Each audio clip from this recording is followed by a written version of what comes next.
প্রিয় ভিউয়ার্স, গরম গরম ভাতের সঙ্গে শীতের সিজনালি শাকসবজি গরম গরম ভাতের সঙ্গে খেতে অনেক সুস্বাদু। গোশ না খেয়ে যদি এরকম শাকসবজি খাওয়া যায়, শারীরিক সুস্থ থাকে আর খেতেও কিন্তু ভালো লাগে। শীতের দিনে এমনিতেই সব কিছু মজা। তো দেখুন আজ কী রান্না বান্না করছি, আশা করি দেখলে ভালো লাগবে রান্না। আসসালামু আলাইকুম প্রিয় ভিউয়ার্স, কেমন আছেন? আশা করি অনেক ভালো আছেন। প্রতিদিনের মতো টুকটাক রান্নাবান্না খাওয়া দাওয়া নিয়ে আপনাদের মাঝে হাজির হলাম। দেখুন লাউ নিয়েছি, সেই লাউ যে 2 দিন আগে গ্রাম অঞ্চল থেকে, সেইটার আজকে রান্নাবান্না করব। আর এই লাউ দিয়ে 2টা আইটেম করব। একদম কচি লাউ, বেশি দানা কিছুই হয়নি লাউয়ে। এই লাউয়ের খোসাটাও রান্না করব, লাউও রান্না করব এবং লাউয়ের শাকও রান্না করব। একই গাছের 3টা তরকারি। লাউ দিয়ে অনেক রকম খাবার বানানো যায়। তো এই দেখুন ছোট করে কেটে নিয়েছি। যেহেতু খোসাটা ভাজা খাবো, ভাজা খেতে হলে এই খোসাটা একটু মোটা করে কেটে নিতে হবে। সেজন্য আমি এই যে মোটা করে কেটে নিচ্ছি লাউয়ের খোসা। কি যে একটা কাঁচা সুগেরান লাউ দিয়ে কি বলবো। মাঠের নিজের হাতে লাগানো যে গাছগুলো, সেগুলো সুগেরান একরকম, আর অনেক রকম সার দিয়ে বোনা যে শাকসবজি, ওগুলোর সুগেরান হয় অন্যরকম।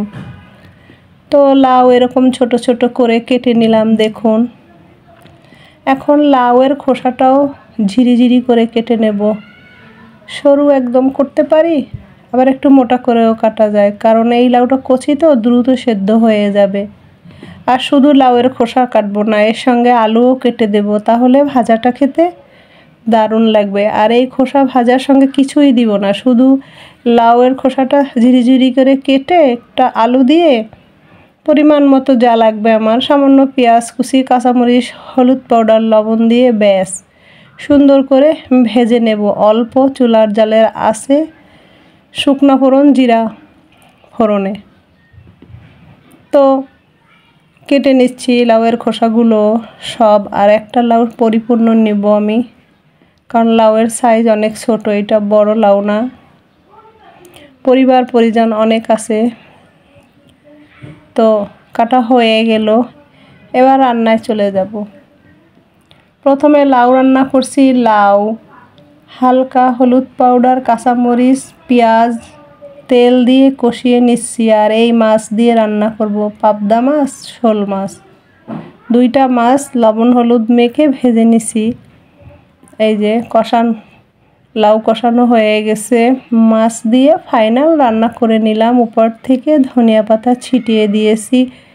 খুবই সুস্বাদু প্রিয় ভিউয়ার্স এই লাউটা। আমরা গ্রামের সবাই জানি লাউ খেতে কত সুস্বাদু হয়, গ্রাম অঞ্চলের লাউ। আর লাউ শাকের কথা কি বলবো, নিরামিষ আলু লাউ শাক দিয়ে সামান্য পেঁয়াজ, হলুদ পাউডার, কাঁচামরিচ দিয়ে কষিয়ে এই দেখুন দ্রুত সেদ্ধ হয়ে গেছে। আর এই শাক এতটা সুঘ্রাণ কি বলবো, একদম ধোয়া উঠছে। গরম গরম ভাতের সঙ্গে খেয়ে নিতে কিন্তু দারুণ সুস্বাদু হবে। হয়ে গেল লাউ শাকটাও রান্না অল্প সময়ের ভিতরে, একদম সুস্বাদু লাউ শাক আলু নিরামিষ একদম রান্না, সামান্য মশলায়। আর আজকের সব শাকসবজির ভিতরে মশলা একদম কম, যেমন লাউয়ে তেমন খোসায় তেমন শাকে। এই যে লাউয়ের খোসাতেও আলু দিয়ে কাঁচামরিচ দিয়ে এই যে সামান্য তেল জিরা ফোড়নে ভেজে নিচ্ছি। নামানোর আগে অল্প করে ধনিয়া পাতা ছিটিয়ে দেব। কোনো রকমের আদা রসুন বাড়তি মশলা কোনো কিছু দিতে হবে না। আর লাউ ভাজাও শেষের দিকে, এখন উঠিয়ে নেব।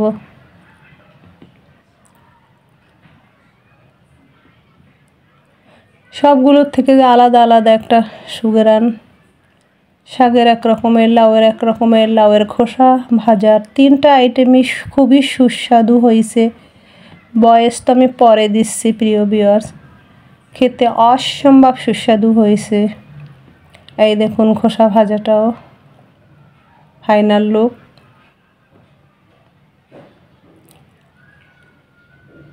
এরপরে আমি মাছের কলিজা ভুনা করছি সব রকম মশলাপাতি দিয়ে কষিয়ে কষিয়ে একদম পানি ছাড়া তেলের উপরে। আমি কোনো রকম তেল ব্যবহার করিনি, এই মাছের তেল দিয়েই মাছের কলিজার তেল ভুনা করে নিচ্ছি। সবগুলো খাওয়া দাওয়া আজকের মজার। তো আজকের এই অবধি দেখুন ফাইনাল লুক কলিজার, মাছের কলিজা মাছের তেল দিয়ে। তো আলহামদুলিল্লাহ।